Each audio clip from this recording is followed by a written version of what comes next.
সকল প্রশংসা মহান মালিক রব্বুল আলামিনের জন্য।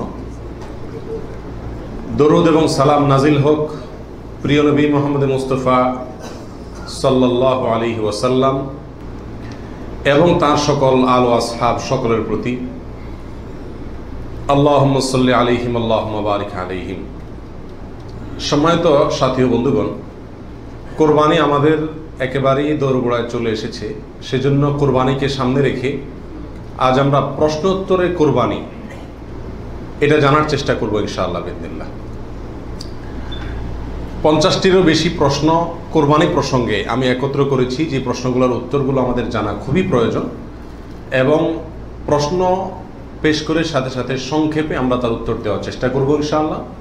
খুব ডিপ বা গভীর ইলমি বা একাডেমিক আলোচনায় আমরা যাব না, সংক্ষেপে শুধুমাত্র উত্তরগুলো টাচ করে যাব, যেন আমরা বিশুদ্ধ রূপে সঠিক উপায়ে জেনে শুনে ভালোভাবে আমাদের কোরবানি আমরা সম্পন্ন করতে পারি।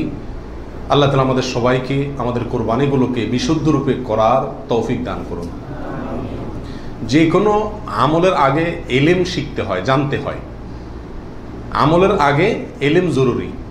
যে কোনো বিষয়ে আপনি আমল করতে চাইবেন, সেই বিষয়ে আমল করার আগে বিষয়টি সম্পর্কে যদি বিশদ ধারণা থাকে, পরিষ্কার জ্ঞান থাকে, তাহলে সেই কাজটি সুন্দর রূপে সুচারুভাবে এবং যথাযথভাবে সম্পন্ন করা সম্ভব হয়। আর যদি না শিখেই কাজ শুরু করে দেন, না জেনেই কাজ শুরু করে দেন, তাহলে ভুল ত্রুটির কারণে সেই কাজ দ্বারায় যে ভালো ফলাফল আসার কথা, সে ফলাফল না এসে উল্টা হিতে আরও বিপরীত হওয়ার আশঙ্কা আছে। আর সেজন্যই কোরবানির মতো একটি আমল, যে আমলটি আমাদের দেশে মানুষ পরিমাণে ইসলামের যেসব কাজগুলো সবচেয়ে বেশি লোক করে সারা দেশে, তার ভিতরে একটা হলো এই কোরবানি। বেনামাজিও করে, বেরোজগারিও করে, ইসলামের অনেক কিছু না মানলে কি হয়েছে, কোরবানিটা করে। তো যেহেতু দেশের বিরাট একটা অংশ মুসলমানদের তারা কোরবানি করে, অন্য কোনোটা করুক আর না করুক, ঈদের নামাজটা পড়ে, কোরবানিটা করে। তো সেজন্য এই কোরবানিটাও যে করি আমরা, সেটাও বা কতটা বিশুদ্ধ হচ্ছে, এটা বড় প্রশ্নের বিষয়।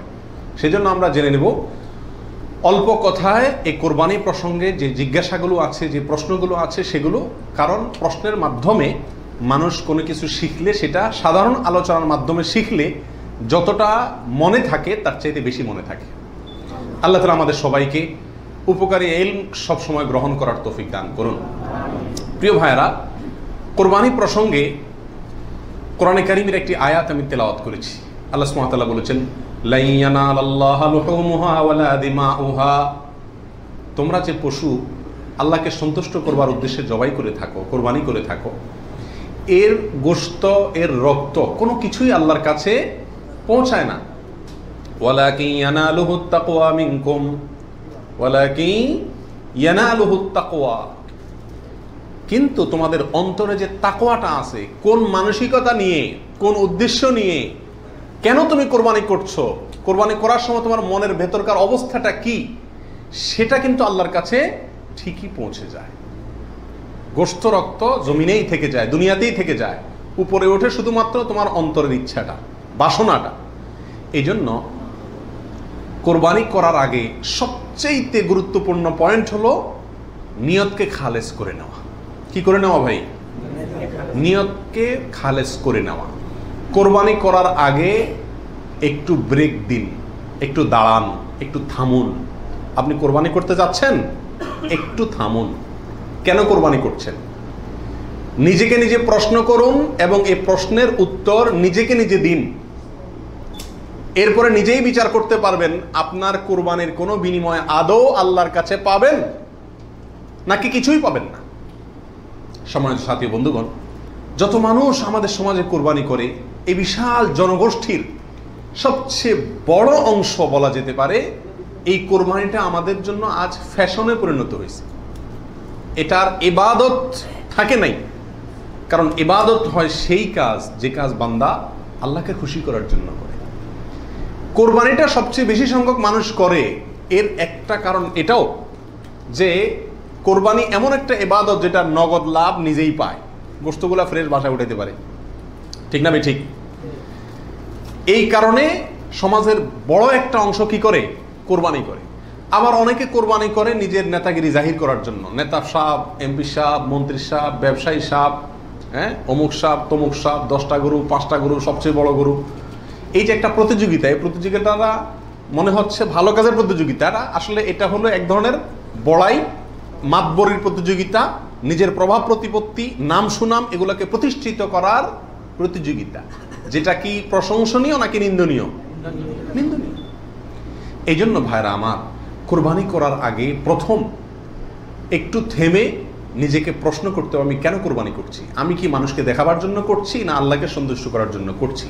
এই বিষয়টি নিজেকে নিজে প্রশ্ন করে এর ইতিবাচক এবং সঠিক উত্তর বের করে আনতে হবে, তারপরে কোরবানির দিকে পদক্ষেপ নিতে হবে। আল্লাহ তাআলা আমাদের সবাইকে বিশুদ্ধ রূপে সঠিকভাবে কোরবানি করার তৌফিক দান করুন। প্রিয় ভাইরা আমার, এবার আমরা চলে যাই প্রশ্ন উত্তরে সরাসরি। প্রথম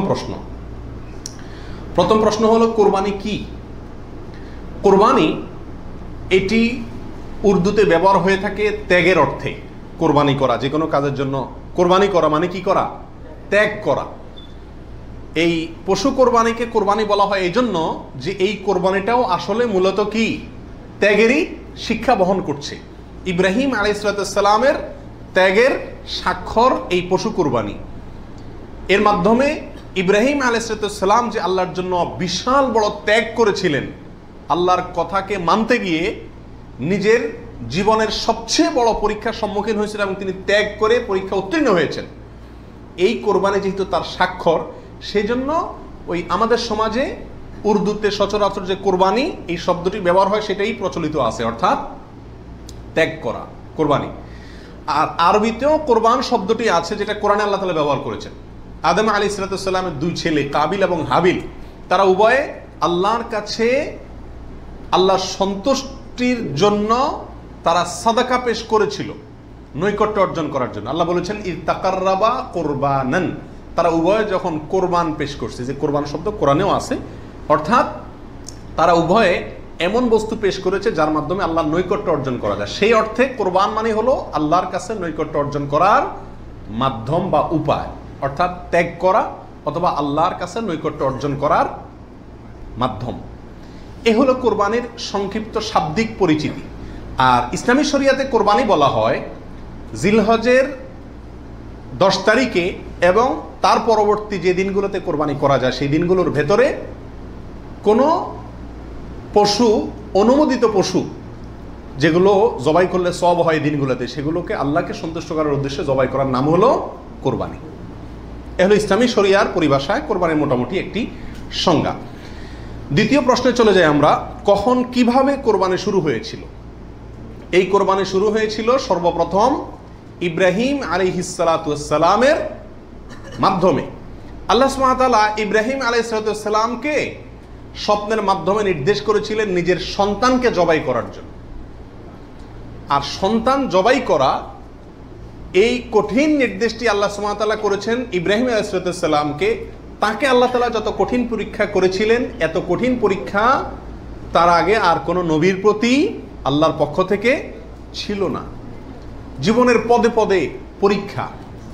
পরিবার সহ রেখে আসো মক্কায়, কেউ নাই সেখানে, কোনো আবাদি নাই, পাহাড়ি এলাকা, ছোট দুধের বাচ্চা সহকারে নিজের স্ত্রীকে রেখে চলে আসো। বাহ্যিকভাবে অযৌক্তিক নির্দেশ আল্লাহ সুবহানাহু ওয়া তাআলা, সেটাও তিনি মেনেছেন এবং পরীক্ষা পাশ করেছেন। আল্লাহ বলেছেন ওয়াইদ ইবতালা ইব্রাহিম রাব্বুহু বিকালিমাতিন ফাআতাম্মাহুন, প্রতিটা পরীক্ষায় তিনি কি করেছেন? পাশ করেছেন। তো কোরবানির প্রেক্ষাপট হলো সংক্ষেপে এই, অল্প কথায়, আল্লাহ সুবহানাহু ওয়া তাআলা ইব্রাহিম আলাইহিস সালামকে তার নিজের সন্তানকে আল্লাহ সন্তুষ্টির উদ্দেশ্যে জবাই করার জন্য, কোরবানি করার জন্য নির্দেশ করেছেন। আল্লাহ সুবহানাহু ওয়া তাআলা তার সন্তানের জবাই করতে আসলে চান নাই। আল্লাহ চাইছেন তার মনের পরীক্ষা নিতে, যে আল্লাহর নির্দেশ মানতে গিয়ে তার সর্বোচ্চ ত্যাগটাও তিনি করতে পারেন কিনা। তিনি আলহামদুলিল্লাহ পরীক্ষায় পাশ করেছেন। তিনি রাজি হয়েছেন, গেছেন, ছেলেও পাশ করছে, মায়েও পাশ করছে। ছেলের মাও রাজি, ছেলেও রাজি, বাপও রাজি। তো আল্লাহ সুবহানাহু ওয়া তাআলা গোটা পরিবারেরই পরীক্ষা নিছেন বলা যেতে পারে, এবং সবাই পরীক্ষা কি করছে? পাশ করছে। জবাই করতে গেছেন, আল্লাহ সুবহানাহু ওয়া তাআলা ছেলে তো জবাই হতে দিবেন না, এটা তো ছিল একটা পরীক্ষা মাত্র। আল্লাহ সুবহানাহু ওয়া তাআলা সেখানে অন্য একটা পশু, দুম্বা বা এই জাতীয় কোনো পশু আল্লাহ সুবহানাহু ওয়া তাআলা দিয়ে দিলেন। অন্য একটা পশু ওই ছেলের জায়গায় আল্লাহ তাআলা দিয়ে দিলেন, ছুরি উনি চালালেন, এরপরে দেখলেন যে ছেলে দাঁড়ায় আছে, পশু জবাই হয়েছে। এ হলো কোরবানির সূচনা। প্রথম পশু কোরবানি, আজকে আমরা যে কোরবানি করছি এর সূচনা ছিল এভাবে। কার মাধ্যমে? ইব্রাহিম আলাইহিস সালাতু ওয়াস সালামের মাধ্যমে। সেই কোরবানি আমাদেরকে কি শিক্ষা দেয় ভাই? সেই কোরবানি আমাদেরকে শিক্ষা দেয় আল্লাহ সুবহানাহু ওয়া তাআলা যখন কোনো কাজের জন্য নির্দেশ করবেন, আল্লাহর গোলাম হিসাবে, আল্লাহর নুন খাই সেই হিসাবে নিঃশ্বাস গ্রহণ করছি, ছাড়ছি, প্রতি মুহূর্তে মুহূর্তে আল্লাহর নিয়ামতের সাগরে হাবুডুবু খাচ্ছি। আল্লাহই সৃষ্টি করেছেন, তার হাতেই জীবন মরণ সবকিছু। অতএব তার কোনো নির্দেশ, তার কোনো নিষেধ থাকলে সেটাকে মানতে গিয়ে পৃথিবীর যেই কোনো ধরনের ত্যাগের প্রয়োজন হয় সেটা করতে হবে। নিজের সন্তানকে জবাই করার মতো কঠিন নির্দেশও পালন করতে ইব্রাহিম আলাইহিস সালাম দ্বিধা করেন নাই।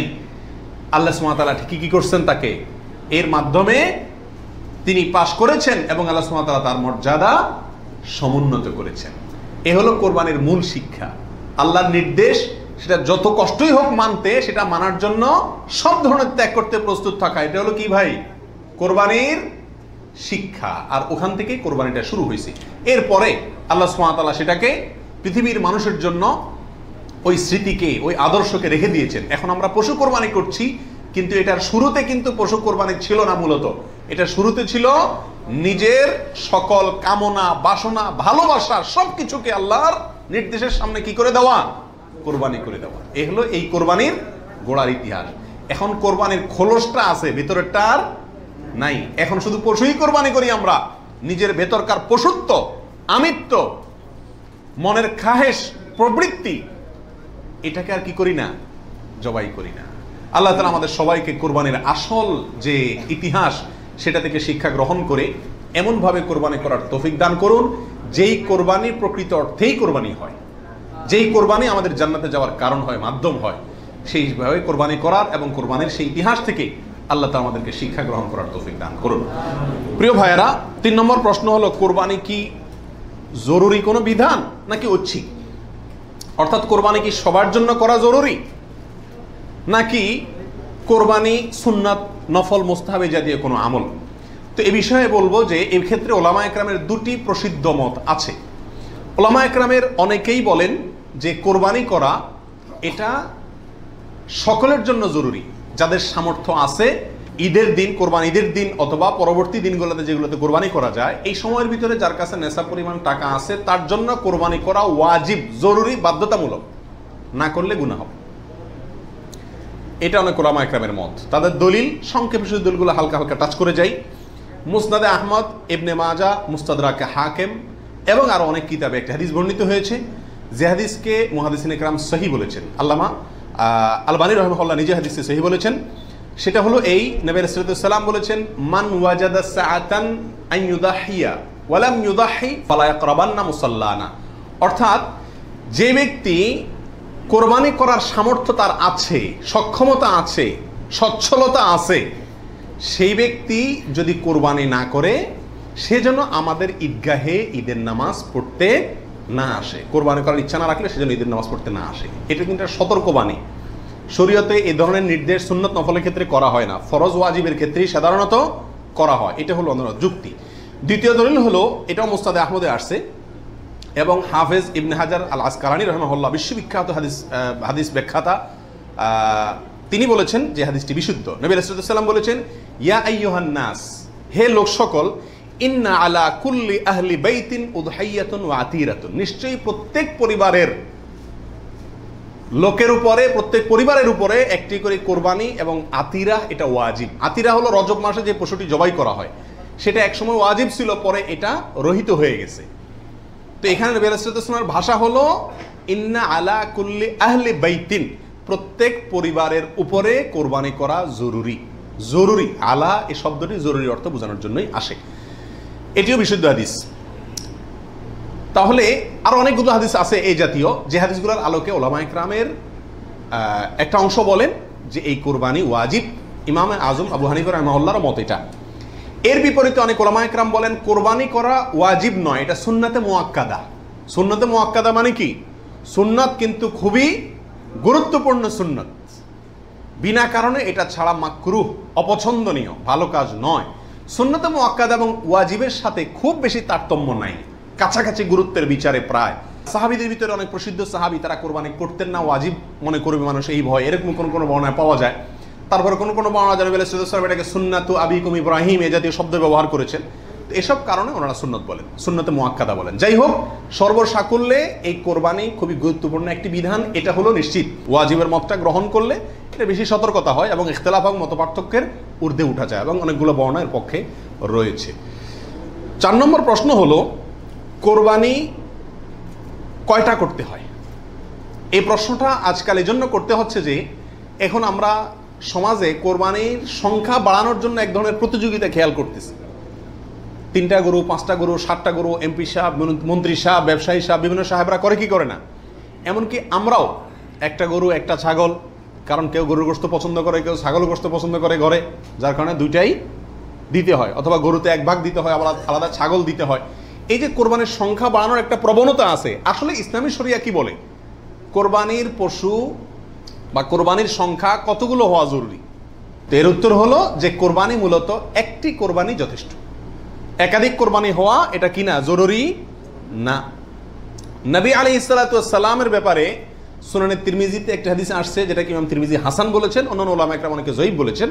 কিন্তু জয়ীফ বললেও ওই একই বিষয়ে আরো বিভিন্ন হাদিস আছে, সর্বসাকুল্যে উলামা একরামের বিষয়টা প্রমাণিত। সেটা হলো যে নবী আলাইহিস সালাম 10 বছর মদিনাতে বসবাস করেছেন হিজরতের পরে, এবং এই 10 বছরের প্রতি বছর তিনি কোরবানি করেছেন।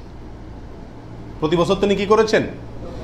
এবং 2টি হৃষ্টপুষ্ট ভেড়া তিনি কোরবানি করেছেন, 2টি করেছেন। তিনি যদি চাইতেন সংখ্যা অনেক বাড়াইতে পারতেন, উট এবং আরো অনেক বড় বড় পশু দিয়ে কি করতে পারতেন, কোরবানি করতে পারতেন, কিন্তু 2টি ভেড়া কোরবানি করেছেন। তার একটি হলো তার নিজের এবং নিজের পরিবারের পক্ষ থেকে, আরেকটি তার গোটা উম্মতের পক্ষ থেকে, তাওহীদবাদী উম্মতের পক্ষ থেকে। তাহলে বোঝা গেল কোরবানির সংখ্যা বাড়ানোর ভিতরে খুব বেশি কল্যাণ নাই।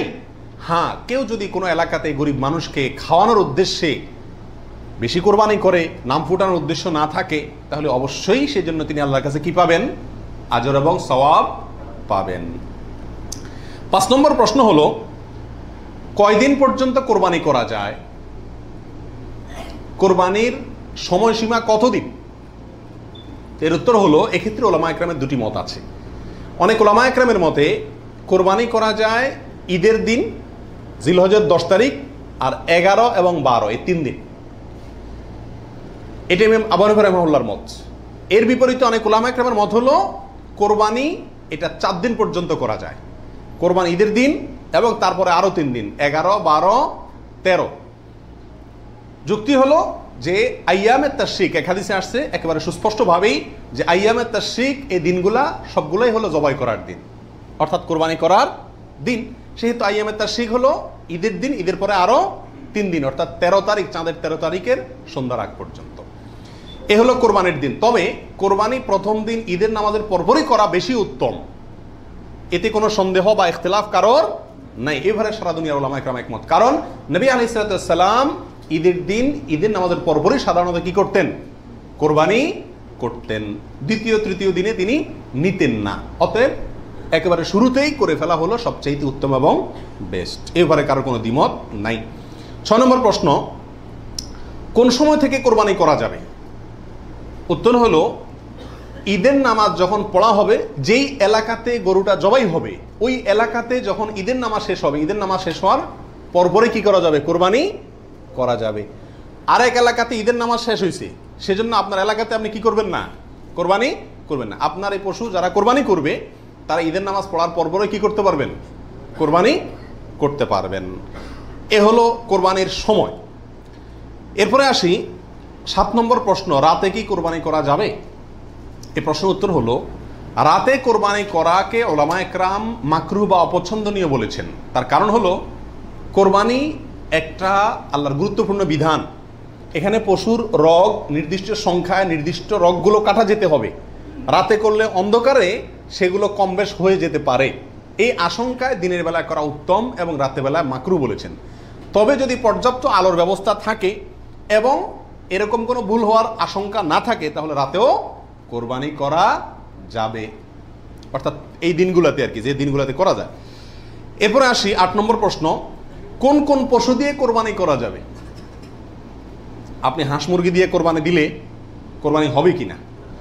তো এর উত্তর হলো, বড় পশুর ভিতরে 3 ধরনের পশু আর ছোট পশুর ভিতরে 3 ধরনের পশু, এগুলো দিয়ে কি করা যাবে? কোরবানি দেওয়া যাবে। বড় পশুর ভিতরে কোরবানি দিতে পারবেন উট, গরু, মহিষ, এগুলো দিয়ে। মহিষ দিয়ে দিতে পারবেন কিনা এটা নিয়ে ওলামায়ের ভিতরে সামান্য ইখতিলাফ আছে। অনেকে মহিষকে গরুর অন্তর্ভুক্ত করেছেন, অনেকে করেন নাই, যার কারণে যারা করেছেন তারা বলছেন করা যাবে, যারা করেন নাই তারা বলছেন করা যাবে না। এই জন্য একান্ত অনন্য উপায় না হলে সেদিকে না যাওয়াই ভালো, ইখতিলাফের দিকে। আর ছোট পশুর ভিতরে 3টা, দুম্বা, ছাগল এবং ভেড়া, এগুলো দিয়ে কি করা যাবে? কোরবানি করা যাবে। এছাড়া অন্য কোনো পশু দিয়ে, এই গৃহপালিত পশু ছাড়া আপনি হরিণ দিয়ে অথবা অন্য কোনো হালাল পশু যেটা গৃহপালিত না, সেটা দিয়ে কি করা যাবে না? কোরবানি দেওয়া যাবে না, দিলে কোরবানি হবে না। 9 নম্বর প্রশ্ন হলো, গাভী এবং ষাঁড় উভয়টা দিয়ে কোরবানি দেওয়া যাবে? কি বলেন? গাভী এবং ষাঁড় দুইটা দিয়ে কোরবানি দেওয়া যাবে? যাবে। গাভী দিয়েও দেওয়া যাবে, ষাঁড় দিয়েও দেওয়া যাবে। 10 নম্বর প্রশ্ন হলো, পশুর বয়স কত হতে হবে?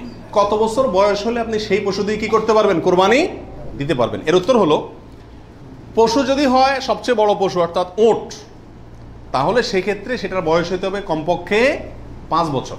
কত বছর? 5 বছরের নিচে যদি ওটের বয়স থাকে, ওইটা এমনি জবাই করতে খাইতে পারবেন, কিন্তু কোরবানি হিসাবে কি করতে পারবেন না, জবাই করলে ওটা কোরবানি আদায় হবে না। গরু যদি হয় তাহলে সেক্ষেত্রে তার বয়স হইতে হবে কমপক্ষে 2 বছর। আর ছাগল, দুম্বা, ভেড়া এগুলো যদি হয় তাহলে তার বয়স হইতে হবে কমপক্ষে 1 বছর।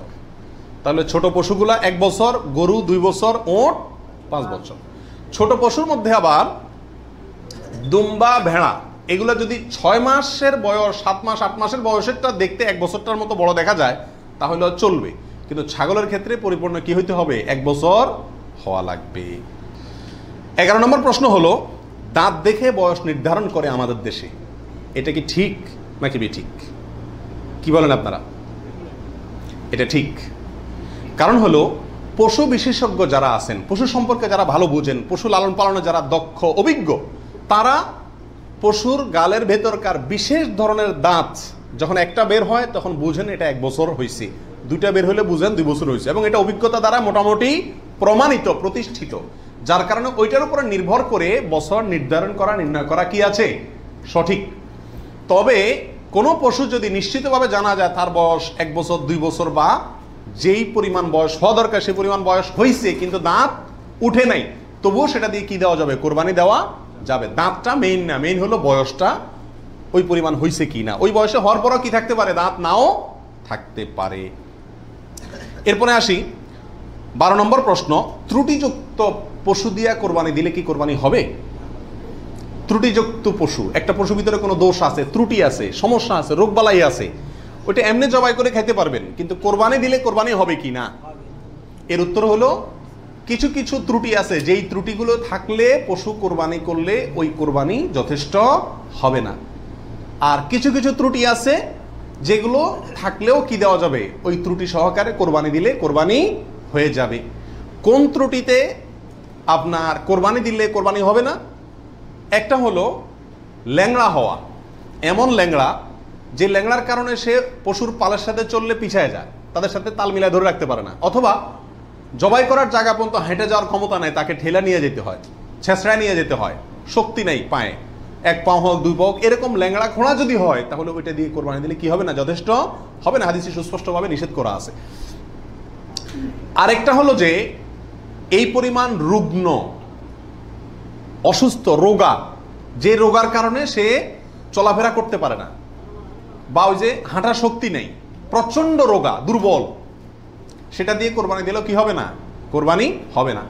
আরেকটা হলো যে অন্ধ, এমন অন্ধ হয়, চোখ কানা অথবা চোখ অন্ধ, অথবা চোখে এমন সমস্যা আছে যে সমস্যার কারণে সে দেখে না, স্বাভাবিকভাবে ঘাস টাস রাখলেও সে বুঝে না কোনটা কি, অথবা ওই জায়গা পর্যন্ত দেখে একা একা যেতে পারে না, উষ্ঠা খায়, তার মানে চোখে বড় সমস্যা আছে, এরকম থাকলে এটা দিয়ে কি হবে না? কোরবানি হবে না।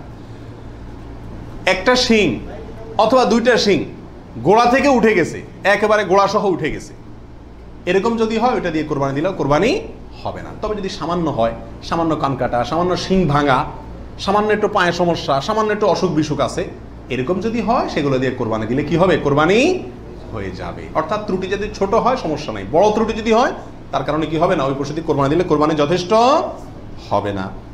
13 নম্বর প্রশ্ন হলো, কেনার পর যদি ত্রুটি দেখা যায় তাহলে কি করবে? আপনি ভালো পশু কিনে নিয়ে আসলেন, কোরবানি করবেন, রেখে দিচ্ছেন, খাওয়াচ্ছেন, হঠাৎ করে দেখা গেল চোখের সমস্যা, যে কোনো কারণে পা ভেঙে গেছে, বড় ধরনের সমস্যা হয়েছে, তখন কি করবেন? উত্তর হলো, যদি আপনি গরিব মানুষ হন তাহলে সেক্ষেত্রে যেটা আছে ওইটাই জবাই করবেন। আর যদি আপনার সামর্থ্য থাকে তাহলে সেক্ষেত্রে আপনার ওইটার বদলে আরেকটা পশু কিনে সেটাকে কি করবেন? কোরবানি করবেন। এরপরে আসেন 14 নম্বর প্রশ্ন, কোরবানির দিন হাঁস মুরগি জবাই করা জায়েজ আছে কিনা? আমাদের দেশে অনেকেই গ্রামের দেশে বলেন যে কোরবানির দিনগুলোতে, ঈদের দিনে কি করা যায় না? হাঁস মুরগি জবাই করা যায় না। আসলে কতটা সঠিক? উত্তর হলো, এটা সম্পূর্ণ ভিত্তিহীন বানোয়াট কথা। এর কোনো গ্রহণযোগ্য ভিত্তি ইসলামী শরিয়াতে নাই। বরং কোরবানি ঈদের দিনে কেউ চাইলে হাঁস বা মোরগ কি করতে পারবে? জবাই করতে পারবে।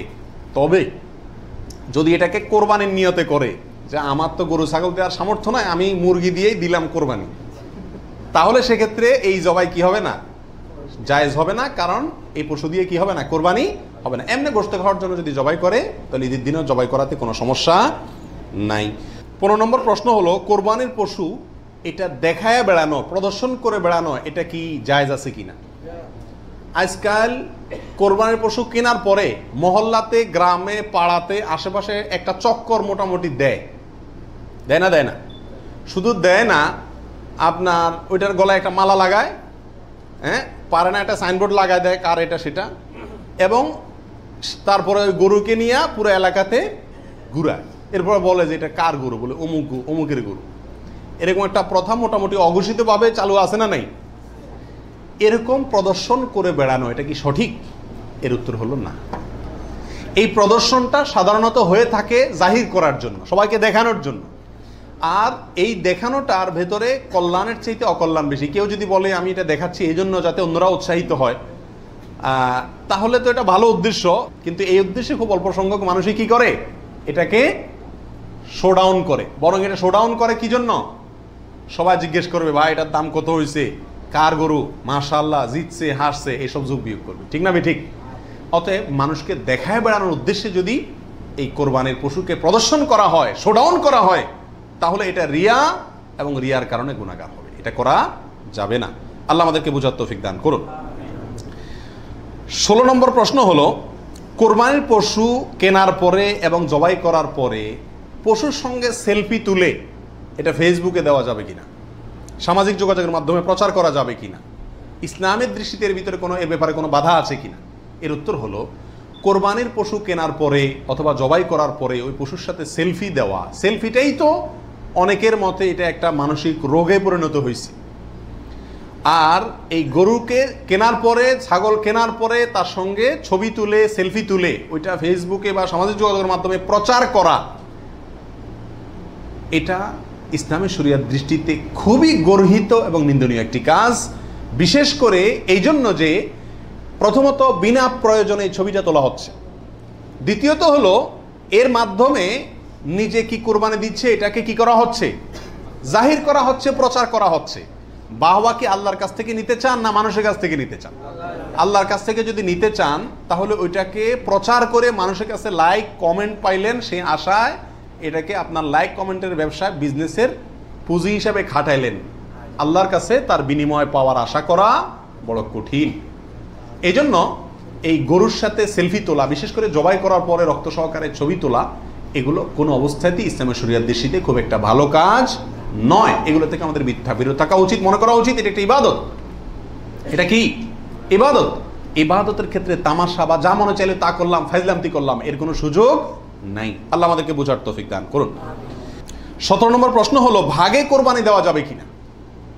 এটা একটা গুরুত্বপূর্ণ প্রশ্ন আজকালকার যুগে।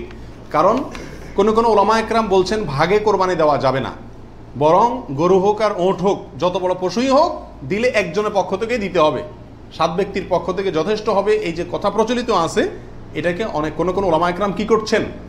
অস্বীকার করছেন, আসলে সঠিক কোনটা। এ ব্যাপারে আগেই বলেছি যে একাডেমিক আলোচনা খুব বেশি লম্বাচড়া করার ইচ্ছা নাই এবং সুযোগও নেই। শুধু সংক্ষেপে এটুকু বলবো, সব যুগেই সবচাইতে বেশি সংখ্যক ওলামাদের মতে, বলা যায় প্রায় সবার মতে, সমস্ত ওলামা একরামের মতেই বলা যেতে পারে প্রায়, গরুর ক্ষেত্রে একটা গরু 7 জন ব্যক্তির পক্ষ থেকে কি হবে, কোরবানির জন্য যথেষ্ট হবে।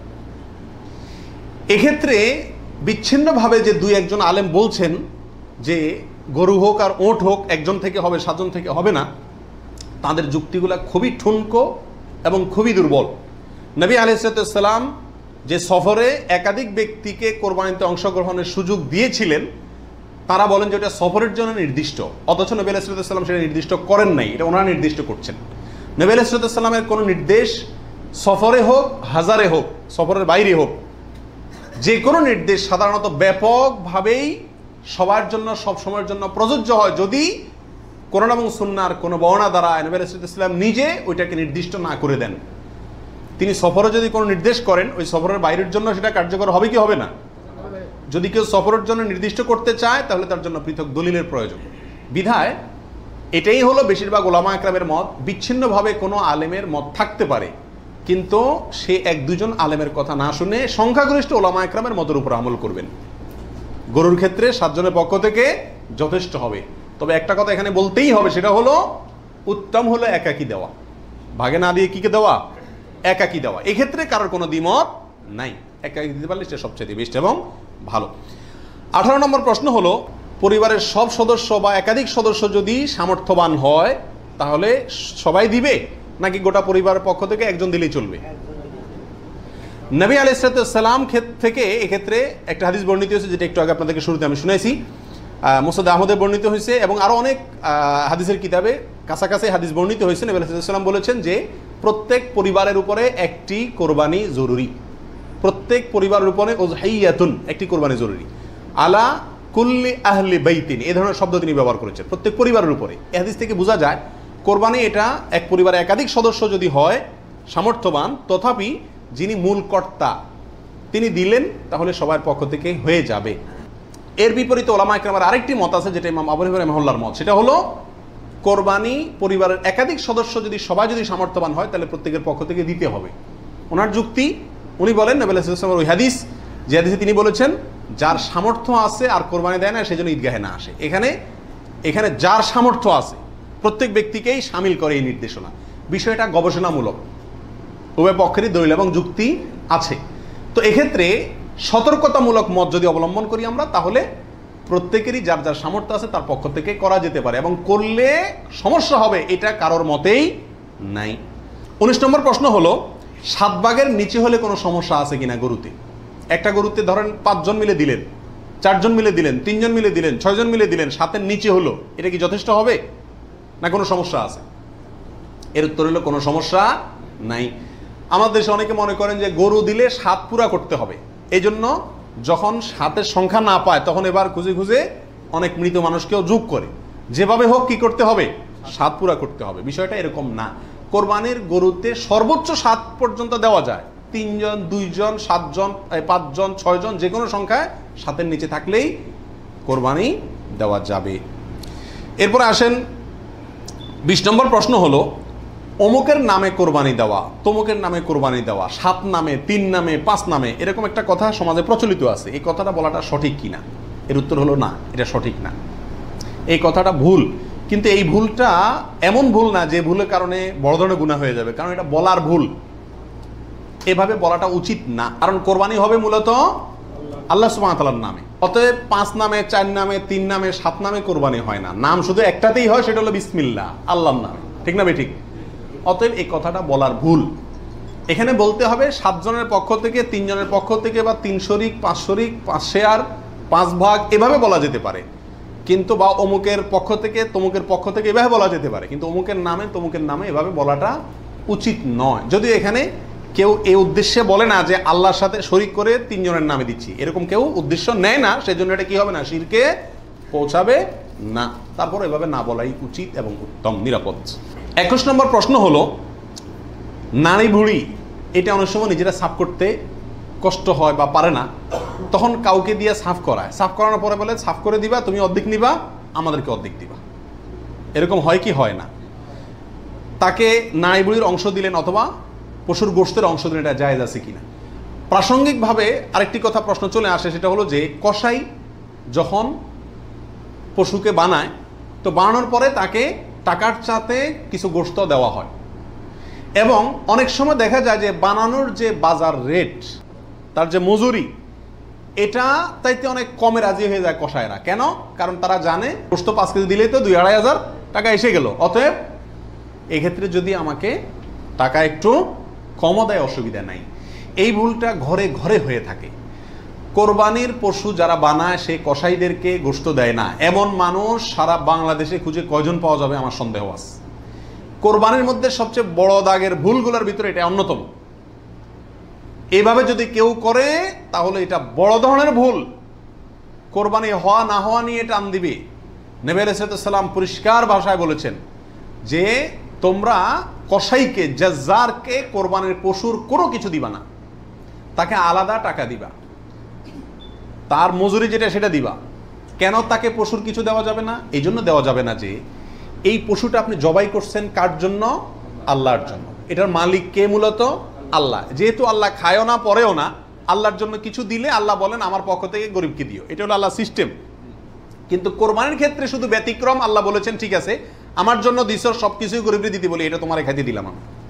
আল্লাহ আমাকে কি করছেন? খাওয়ার সুযোগ দিছেন। এখন আমি যদি এটা বিক্রি করি বা কোনো কিছুর বিনিময়ে কাউকে দেই, তাহলে সেটা কি হবে না? জায়েজ হবে না। কোরবানির পশুর গোশত যদি আপনি জাজ্জারকে দেন, কসাইকে দেন, তাহলে কেমন জন্য আপনি তার পরিশ্রমের বিনিময়ে তাকে এই অংশটা তাকে বিনিময় হিসাবে দিলেন, পারিশ্রমিক হিসাবে দিলেন, তাহলে এটা বিক্রি করার মতো হয়ে গেল। এই জন্য কি হবে না? এটা জায়েজ হবে না। কসাইকে শুরুতে সাপ বলে দিতে হবে যে ভাই গোশত পাবা না, কত টাকা নিবা সাপ বলো, তুমি সে আশা করে বসে থাকিও না, 2 টাকা বেশি নাও, কিন্তু আমি তোমাকে গোশত টোস্ত বা কোনো কিছুই দেবো না। তবে হ্যাঁ, কসাই যদি আপনার প্রতিবেশী হয়, আপনার আত্মীয় হয়, অথবা অন্য গরিব মানুষ হয়, অন্য 10 জন গরিবকে যে পরিমাণ দিতেন তাকেও সে পরিমাণ দেন, তাহলে সমস্যা নেই, ওইটা ঠিক আছে। কিন্তু অন্য গরিবদেরকে দেন আধা কেজি করে, তারা দেন 5 কেজি, সমস্যা আছে। কারণ 4.5 কেজি আপনি কেন দিলেন? তাকে কাটছে সেজন্য, এটা বিনিময় হয়ে যাচ্ছে, এই জন্য এটা করা যাবে না।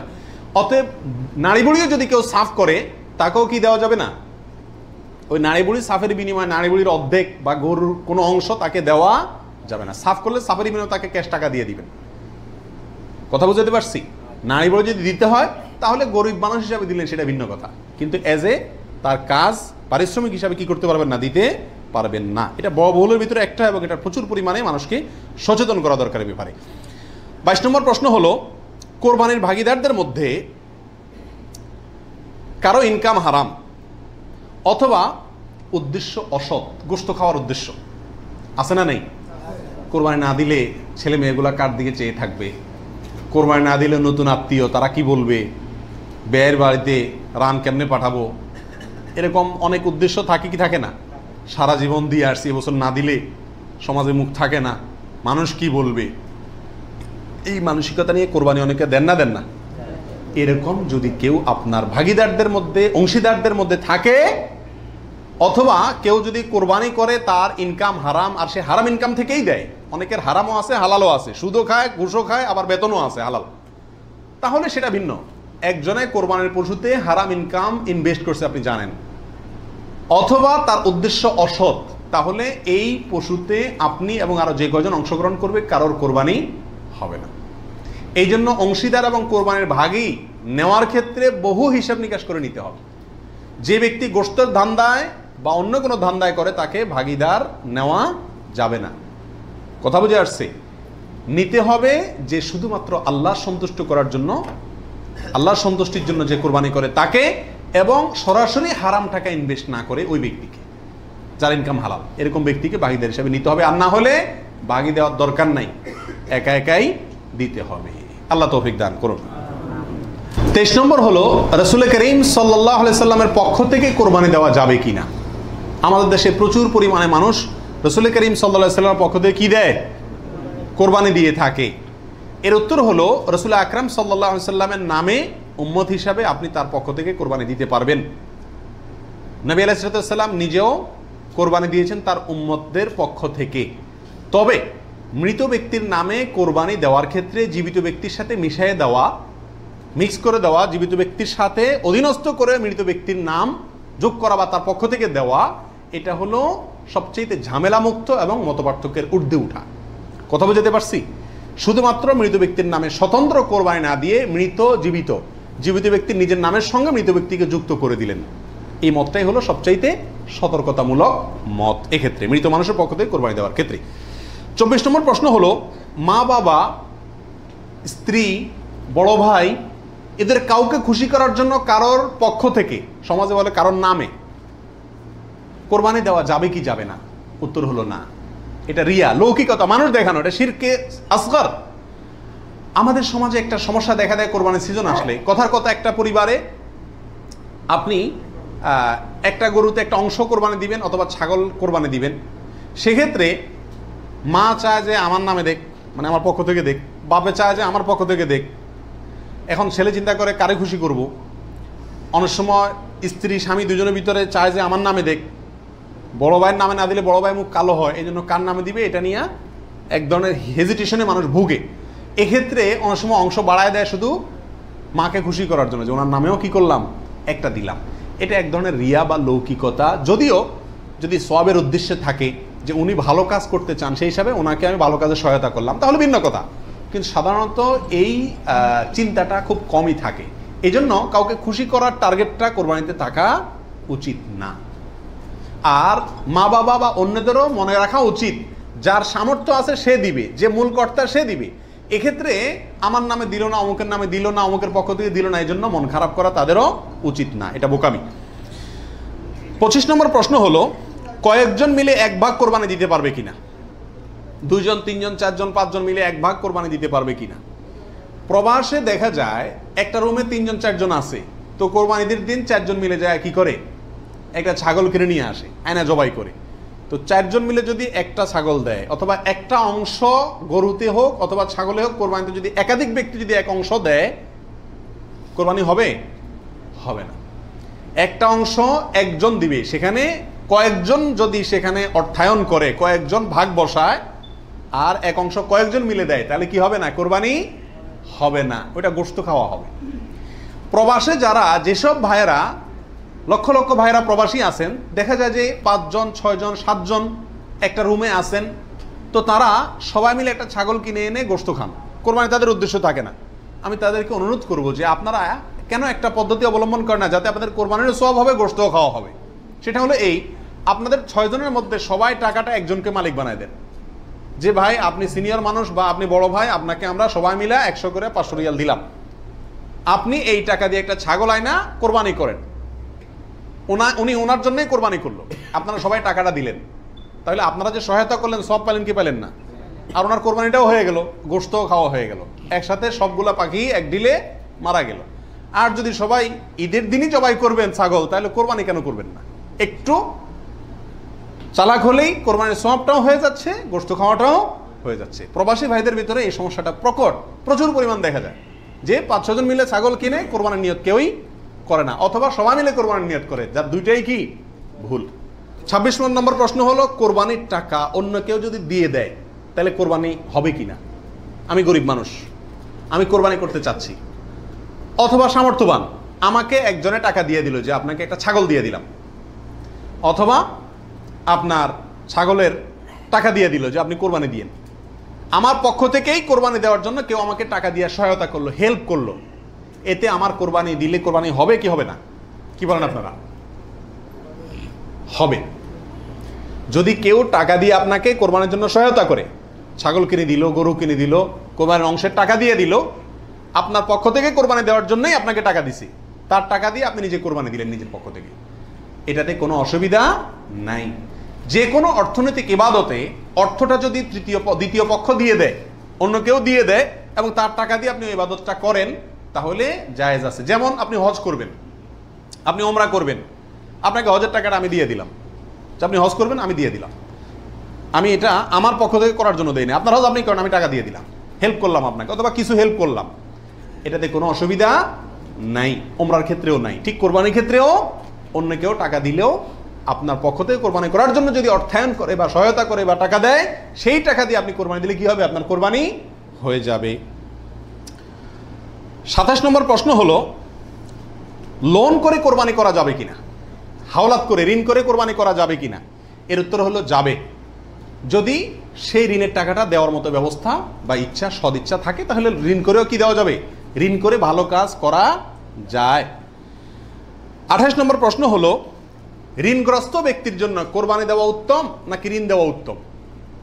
উত্তর হলো ঋণ দেওয়া উত্তম, কারণ কোরবানির চাইতে তার জন্য ঋণের গুরুত্ব বেশি। সে যদি ঋণগ্রস্ত হয়, তার জন্য কোরবানি ইসলামী শরীয়তে তার জন্য কোরবানি না, তার জন্য ঋণ দেওয়া জরুরি।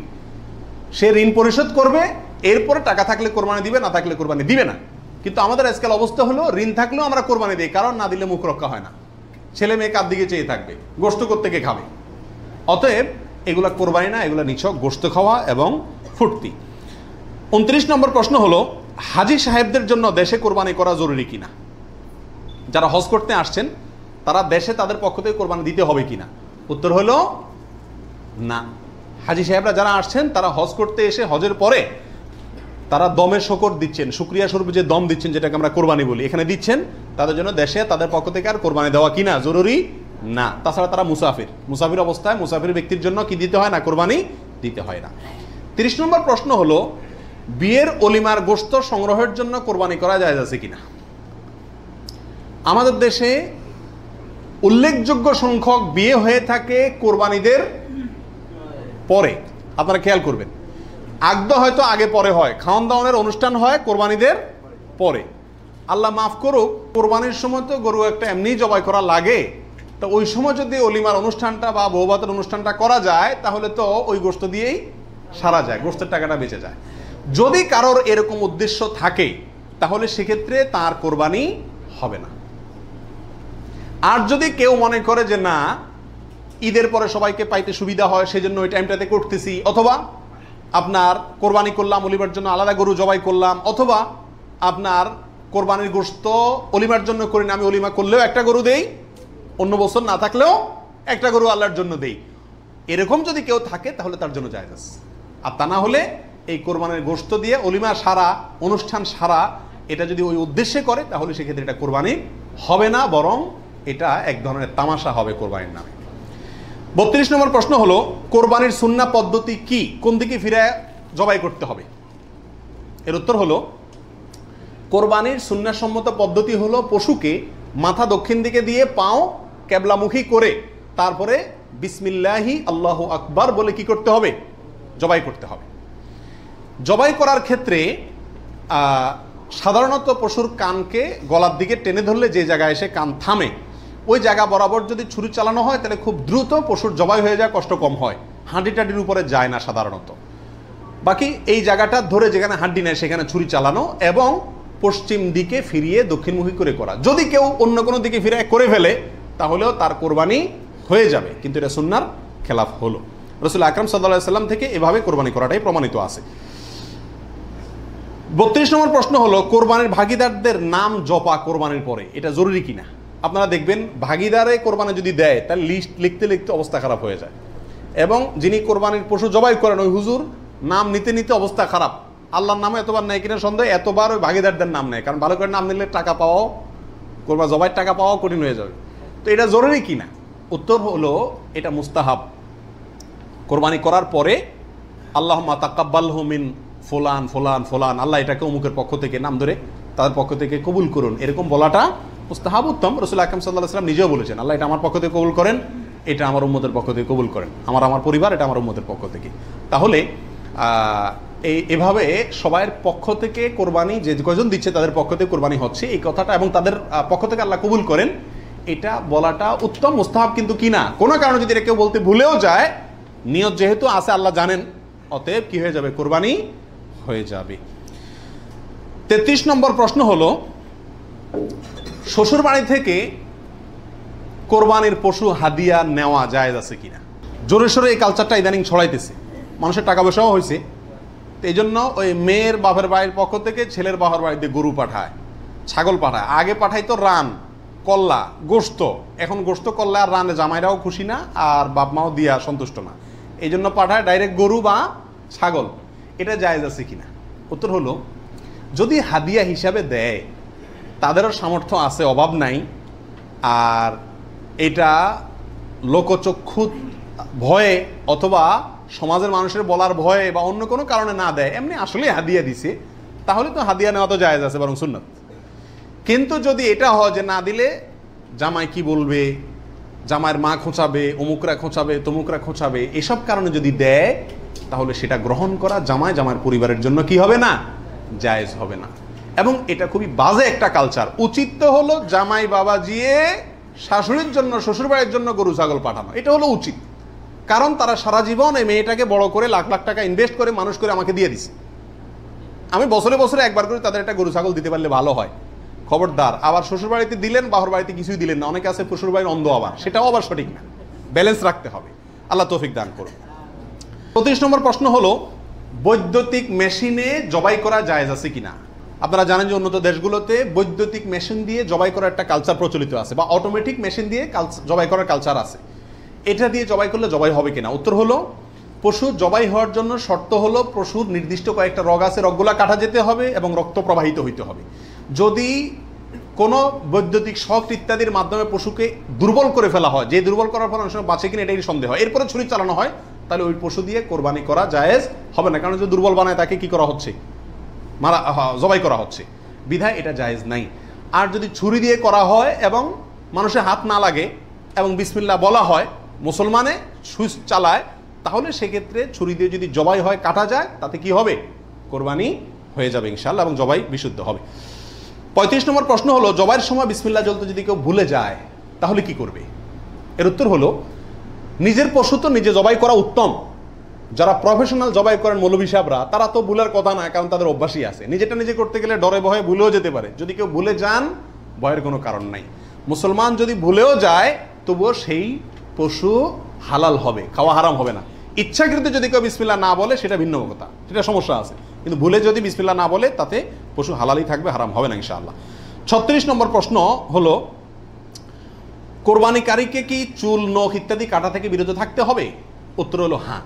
নবী রাসূলুল্লাহ সাল্লাল্লাহু আলাইহি ওয়াসাল্লাম বলেছেন, মান আরাদা আন ইউদাহিয়া, যে ব্যক্তি কোরবানি করার ইচ্ছা রাখে, পোষণ করে, ফালা ইয়াখুজ মিন শা'রিহি ওয়া আযফারিহি শাইআ, সেই জন্য তার নখ, চুল ইত্যাদি কোনো কিছুতে হাত না দেয়। কোরবানির ঈদের 10 দিন আগে, চাঁদ যেদিন উঠবে ওই দিন থেকে নিয়ে ঈদের দিন পর্যন্ত এগুলো করা যাবে না। কি করা যাবে না? চুল, নখ ইত্যাদি কাটা যাবে না, কাটবে না কোরবানিকারী ব্যক্তি। কোরবানি দেওয়ার পরে চুল, নখ ইত্যাদি কাটবে, এটা খেয়াল রাখা উচিত। 37 নম্বর প্রশ্ন হলো, কোরবানিকারী ব্যক্তি এই 10 দিন দাড়ি শেভ করতে পারবে কিনা? জটিল একটা প্রশ্ন। কোরবানি করবেন, বাকাওয়াতি করবেন, খুব ভালো কথা, জায়গায় এসে ধরা গেছেন, দাড়ি শেভ করতে পারবেন কিনা? উত্তর হলো না। দাড়ি তো কোরবানি করলেও শেভ করা যাবে না, না করলেও শেভ করা যাবে, এটা তো সর্বাবস্থায় চাঁচা হারাম। সেক্ষেত্রে কোরবানির এই সিজনগুলোতে এসে গুরুত্বটা আরো বাড়ে। একে তো এমনি হারাম, আবার কোরবানি করছেন, সেজন্য নবী সাল্লাল্লাহু আলাইহি ওয়াসাল্লাম বলছেন আপনি যেন না ধরেন, এগুলোতে হাত না দেন। তাহলে কোরবানি করার যদি ইচ্ছা থাকে, আল্লাহকে সন্তুষ্ট করতে আসলেই মনে চান, তাহলে এই 10 দিন দাঁড়িয়ে কি করতে পারবেন না? শেভ দিতে পারবেন না। খোঁচা খোঁচা দাঁড়িয়ে নিয়ে কি করতে হবে? মসজিদে যেতে হবে। কোরবানি দেওয়া শেষ, এবার কি করতে পারবেন? দাঁড়িয়ে শেভ করতে পারবেন না, তাও যাবে না। আল্লাহ আমাদের বোঝার তৌফিক দান করুন। 38 নম্বর হলো, কোরবানির গোশত দিয়ে দিনের প্রথম খানা খেতে হয়, এই কথাটা কতটুকু সঠিক? উত্তর হলো পুরাই সঠিক। রাসূল আকরাম সাল্লাল্লাহু আলাইহি সাল্লাম থেকে বর্ণিত হয়েছে যে তিনি ঈদুল আজহাতে, ঈদুল ফিতরের ব্যতিক্রম করতেন। ঈদুল ফিতরে কিছু একটা মিষ্টি খেয়ে, খেজুর টেজুর খেয়ে তারপর ঈদগাহে যেতেন। আর ঈদুল আজহাতে সারাদিন কিছু খেতেন না, কোরবানির পশুর গোশত দিয়ে প্রথম খানা খেতেন দিনের। অতএব আপনি গরু দেন, ছাগল দেন, যেটা দিয়ে কোরবানি করেন, দিনের প্রথম খানা কি দিয়ে হওয়া উত্তম? ওই গোশত দিয়ে হওয়া উচিত। গোশতটা তো আল্লাহকে দিয়ে দিয়েছেন, আল্লাহর নামে জবাই করছেন, আল্লাহ আপনাকে হাদিয়া দিয়েছেন। এই জন্য আল্লাহর হাদিয়ার আগে একটু পেটটা খালি রাখেন, আকর্ষণ করে খান, তাহলে ইনশাআল্লাহ সেটা আপনার জন্য, আপনার আল্লাহর হাদিয়াকে আপনি মূল্যায়ন করলেন, সেটা প্রমাণ হবে। 39 নম্বর প্রশ্ন হলো, পশুর রক্তে নাকি আরোগ্য আছে, কোরবানির পশুর রক্তে, এই কথাটা কতটুকু সঠিক? কোন কোন এলাকাতে আমি নিজের চোখে বহুবার দেখার দুর্ভাগ্য হয়েছি, অনেকে দেখা যায় কোরবানির পশু জবাই করার সময় রক্তগুলা একটা বাড়িতে করে নিয়ে যায় গরম গরম, এরপরে নিয়ে পোলা পানিরে খাওয়ায়। এটা খাওয়াইলে বলে অনেক রোগ বালাই ভালো হয়। বুঝাচ্ছে কথা? এটা সম্পূর্ণ কুসংস্কার। কোরবানির পশুতে কোনো আরোগ্য নাই, এটা ভুল ধারণা, এটা থেকে বেঁচে থাকা উচিত। 40 নম্বর প্রশ্ন হলো, পশুর জান যাওয়ার আগে কি চামড়া ছিলা জায়েজ আছে? উত্তর হলো না। কঠোরভাবে নিষেধ। আমাদের দেশে কসাইরা এবং যারা চামড়া ছিলে নিজেরা অনেক সময় দেখা যায় যান এখনো পুরো বাইর হয় না, রু বাইর হয় না, তার আগেই ওই পায়ের রগ কাটা শুরু করে, চামড়া ছিলা শুরু করে, পুরো নাড়াছাড়া করে। এটা জায়েজ নাই, এটা গুনাহের কাজ। আপনি কোরবানি করছেন ইবাদত, অথচ গুনাহ হচ্ছে সাথে। নবী আলাইহিস সালাম বলেছেন ইন্নাল্লাহা কাতাবাল ইহসানা আলা কুল্লি শাই, আল্লাহ সব বিষয়ের প্রতি ইহসান করার নির্দেশ করেছেন। অতএব ফাইদা কাতালতুম ফাআহসিনুল কিতলাতা ওয়া ইযা যাবাহতুম ফাআহসিনুজ যাবিহাতা, তোমরা যখন কোনো পশুকে জবাই করবে তখন ওই পশুর প্রতি রহম করিও, ভালো করে ধারটা দিয়ে নিবে। নবী সাল্লাল্লাহু আলাইহি ওয়াসাল্লাম বলছেন যাতে করে তার রু বের হইতে কষ্ট না হয়। সেখানে জীবিত অবস্থায় এখনো মরে নাই, আপনি চামড়া ছিলা শুরু করে দিলেন, এটা খুবই অন্যায় এবং জুলুম। কোনো পশু কষাই যদি করে তাকে থামাই দিবেন যে রু যেতে দাও, তারপরে হাত দাও। 41 নম্বর প্রশ্ন হলো কোরবানি আর আকিকা এই দুটো একসাথে দেওয়া যাবে কিনা, এটা কমন প্রশ্ন আমাদের সমাজে। এর উত্তর হলো অনেক উলামায়ে কেরামের মতে দেওয়া যাবে, ফতোয়া শামী ইত্যাদিতে তাই লেখা আছে যে দেওয়া যাবে কোরবানি আর আকিকা একসাথে একই গরুর মধ্যে। আর অনেক উলামায়ে কেরামের মধ্যে দেওয়া যাবে না। দেওয়া যাবে না এর ভিতরে আপনার পাকিস্তানের খুব নামকরা মুফতি ছিলেন মুফতি রশিদ আহমদ রাহিমাহুল্লাহ, আহসানুল ফতোয়ার লেখক। তিনি হানাফি মাযহাবের বড় উলামায়ে কেরামের মধ্যে থেকে তিনি কঠোরভাবে এর বিরুদ্ধে করেছেন এবং বলেছেন কোন অবস্থাতেই কোরবানি আর আকিকা একসাথে মিক্স করা যায় না, উচিত না। কারণ কোরবানি একটা ইবাদত, আকিকা আরেকটি ইবাদত। আর তাছাড়া গরু এক অংশে একাধিক ব্যক্তি দিতে পারবে, এটা কোরবানির ক্ষেত্রে নবী সাল্লাল্লাহু আলাইহি ওয়াসাল্লাম বলছেন, আকিকার ক্ষেত্রে বলেন নাই। সেই জন্য কোরবানি এবং আকিকা পৃথক হওয়া উচিত। একই দিনে হতে পারে কিন্তু গরুর অংশে কোরবানির না এই আকিকার কারণ নামের অংশ থাকা উচিত না। এই মতটা বেশি শক্তিশালী এবং বেশি সতর্কতামূলক। 42 নম্বর প্রশ্ন হলো ভিন্ন দেশে কোরবানি করা যাবে কিনা। আপনি এই দেশে আছেন, আপনার কোরবানি দেশে আপনার পক্ষ থেকে হলো, এটা জায়েজ আছে কিনা? উত্তর হলো আছে। এটা কোনো কোনো ক্ষেত্রে উত্তম হয় যদি আপনার উদ্দেশ্য হয় এমন যে ওখানে আরো বেশি অভাবী মানুষ আছে, আমি তাদেরকে গোশত দেব। কিন্তু সবসময় এটা হওয়া উচিত না। প্রবাসীরা যেখানে আছেন সেখানেও কোরবানির কালচার চালু করা উচিত। আমার জানা মতে প্রবাসী যারা আছেন, লক্ষ লক্ষ প্রবাসী, সবাই কোরবানি দেওয়ার সামর্থ্য আছে। এদের 10% লোকও এখানে কোরবানি দেয় না। কারণ কোরবানি দিলে আমার গোশত খাবে কে? দান্দা হলো গোশতের দিকে। এটা সব যদি মনে করে তাহলে তো যেখানে থাকি সেখানেই দেওয়া উচিত। এটা হলো মূল বিধান। অন্য জায়গায় আপনি দিবেন যদি সেখানে দিলে বেশি সওয়াব হয়। অবশ্যই গ্রামে আমাদের দেশে গরিব বেশি, সেই হিসাবে সেখানে গোশত দিলাম, সেই নিয়তে দিলেন, ঠিক আছে। কিন্তু আপনি যদি এই নিয়তে দেন যে আমি এখানে গোশত যদি কোরবানি দেই তাহলে গোশত সব হাতে বুতে খাইব, আমার পরিবারের লোকজন তো পাইব না, এই নিয়ত যদি হয় তাহলে সেটা কিন্তু অন্যায় এবং ভুল। 43 নম্বর প্রশ্ন হলো ভিন্ন দেশে কোরবানি করলে কোন সময়ের দিকে খেয়াল করে কোরবানি করবে? কথার কথা আপনার কোরবানি দেশে হচ্ছে, তো এখানে যদি একদিন আগে পরে চাঁদ দেখা দেখি হয়, টাইম আগে পরে হয়, তাহলে কোন হিসাবে করবে? আপনার সময় না তাদের সময়? আপনার কোরবানি কিন্তু। এর উত্তর হলো যেই দেশে কোরবানি হচ্ছে পশু যেখানে আছে সেখানকার সময় দেখে কি করতে হবে? কোরবানি করতে হবে। আপনার এখানে ঈদের নামাজ হয়েছে কি হয় না সেটা দেখা দেখির দরকার নাই। 44 নম্বর প্রশ্ন হলো কোনো কারণে কোরবানি করতে না পারলে, পশু কিনছেন কিন্তু কোরবানি করতে পারেন নাই, করবেন কি? উত্তর হলো যে পরবর্তীতে কি করে দিবেন, আপনি সদকা করে দিবেন। মৃত ব্যক্তির নামে কোরবানির বিধান কি? একটু আগে যেটা বললাম, অর্থাৎ শুধু মৃত ব্যক্তির নামে আলাদা কোরবানি দেওয়া যায়। অনেক উলামায়ে কেরাম বলেন, কিন্তু অনেক উলামায়ে কেরাম বলেন যারা মৃত ব্যক্তির সাথে জীবিত ব্যক্তিকে, জীবিত ব্যক্তির সাথে মৃত ব্যক্তিকে যোগ করে দেওয়া যাবে। আপনি একটা ছাগল দিলেন, বললেন যেটা আল্লাহ আমার এবং আমার মৃত বাবার পক্ষ থেকে, এভাবে করা যাবে। আর নবী আলাইহিস সালাম একটি ছাগল তার পুরো উম্মতের পক্ষ থেকে দিয়েছেন, জীবিত মৃত সবাই মোটামুটি এর ভিতরে শামিল। 45 নম্বর গেল। 46 নম্বর হলো কোরবানির পশুর চামড়ার বিধান কি? উত্তর হলো কোরবানির পশুর চামড়া এটা নিজে ব্যবহার করতে পারলে সেটা করা উচিত। চামড়া প্রসেস করে ব্যবহার করতে পারলে এটা করা উচিত। কোথাও কোথাও মানুষ খায়, যদি খাইতে পারেন চামড়া পরিষ্কার করে সেটাও আপনার জন্য ঠিক আছে। কিন্তু কোরবানির পশুর চামড়া বিক্রি করা হয় আমাদের দেশে বেশিরভাগ ক্ষেত্রে, এই কাজটা অনুত্তম কাজ, অনুচিত কাজ। কেন? কারণ কোরবানির গোশত এটাও বিক্রি করে আপনি টাকাটা দানই করে দিলেন, কিন্তু এটা উচিত না, বিক্রি করবেন না। আপনি হয় সরাসরি গোশত দিবেন, না নিজে খাবেন, দুটার একটা। বিধায় কোরবানির পশুকে আপনার কোনোভাবেই এটার কোনো অংশকে বিক্রি করে তারপর টাকাটা আপনি দানই করে দিলেন, কিন্তু বিক্রি করার দিকে না যাওয়াটাই উচিত। সরাসরি ওই জিনিসটা দান করলে সেটাই বেস্ট। 47 নম্বর প্রশ্ন হলো কোরবানির পশুর কোনো অংশ বিক্রি করা জায়েজ আছে কিনা? চামড়ার ক্ষেত্রে এই কথা চলে আসছে অনেকাংশে, তাও পৃথক করে বলতে হয় যে না, কোরবানির পশুর গোশত, হাড্ডি, বুড়ি কোনো কিছু বিক্রি করা যিনি কোরবানি করছেন তার জন্য জায়েজ নাই, উচিত নাই। তবে যাকে আপনি দান করছেন গরিব মানুষ, সে যদি নিয়ে আবার বিক্রি করে দেয় তার জন্য কি আছে? জায়েজ আছে। কোরবানির পশুর চর্বি অথবা হাড্ডি এগুলো বিক্রি করার একটা প্রথা আছে আমাদের দেশে, এটা করা যাবে না। কোরবানির ঈদের আমি খেয়াল করছি ভ্যানালারা বাইর হয়, অতিরিক্ত চর্বিগুলো আছে এগুলো কেজি দরে কিনে, হাড্ডি কিনে এগুলোকে বিভিন্ন কাজে ব্যবহার করা হয়। তো আমাদের জন্য এগুলো বিক্রি করে নিজে খাওয়ার তো প্রশ্নই ওঠে না। যদি বিক্রি করেই ফেলেন তাহলে এটা দান করে দিতে হবে গরিবকে। আর বিক্রি না করে ওটা হয় এমনি আল্লাহর রাস্তায় কাউকে দিয়ে দিবেন, আর না হলে নিজে খাবেন, ব্যবহার করবেন, বিক্রি করবেন না।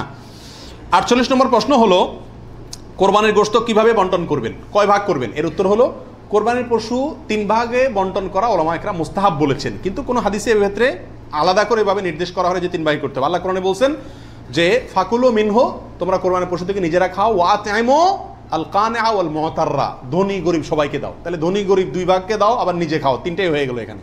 এর থেকে 3 ভাগ মোটামুটি এভাবে ইঙ্গিতে বোঝা যাচ্ছে, কিন্তু এটা কোনো জরুরি কিছু না। আর সহিহ মুসলিম হাদিসে আছে নবী রাসূলুল্লাহ সাল্লাল্লাহু আলাইহি ওয়াসাল্লাম বলেছেন তোমরা নিজেরা খাও, আবার রেখেও দাও, আবার দানও করো, অর্থাৎ 3টা করা যাবে। আবার সহিহ মুসলিমের আরেক বর্ণনায় আসছে তোমরা খাও এবং মানুষকে খাওয়াও। তাহলে বোঝা গেল নিজে খাওয়া, অন্যকে দান করা সবগুলাই উত্তম এই কোরবানির গোশতের ক্ষেত্রে। 49 নম্বর প্রশ্ন হলো সমাজের ভাগ বলে একটা ভাগ প্রচলিত আছে, সেটা জায়েজ আছে কিনা? অনেক এলাকাতে কোরবানি করার পরে সমাজের ভাগ উঠায় নেয় জোর করে বা বলা ছাড়া, জোর করা লাগে না, এমনি সবাই দেয়। এটা জায়েজ আছে কিনা? উত্তর হলো এটা উচিত না, এটা অন্যায়। কেন?